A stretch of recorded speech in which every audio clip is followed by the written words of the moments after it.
kaluluwa ay nakakaranas sa mga pagsubok, problema, at kabigatan sa ating mga buhay. Lagi natin alalahanin na may Diyos na handang kumabay at mag-ingat at tumalagay sa bawat isa. Kaya sa mga pagkakataon po ito, hayaan niyo po na ang kamay na pagkukulang sa pamamagitan ng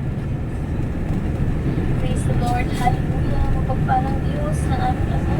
Patuloy po kami nagdadala at nagpapasalamat sapagkat karanasan po namin ang iyong mayamang kabutihan, ang iyong mayamang kahabagan at pag-iingat sa bawat isa.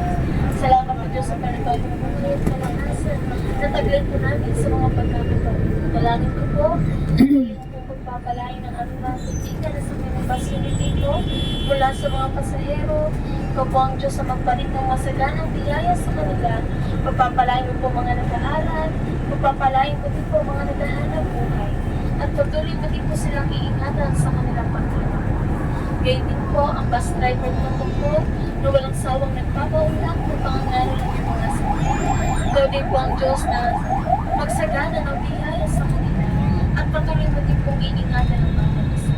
Gayun din po ang kanilang mga kalusugan, ilalayo mo po sila sa mga gawa ng kaaway, sa mga sakit at kalamdaman. Ikaw po ang Diyos na patuloy na magpagaling sa kanila. Sa'yo po namin sila lubos na ipinagkakatiwala sa pangalan ng ating Panginoon Jesus. Once again, we are your friends from Pentecostal Missionary Church of Christ in the Fourth Watch. Isang mapagpalang tanghali po sa bawat isa sa inyo. Pagpalain at ingatan po tayo ng ating Panginoon. To God be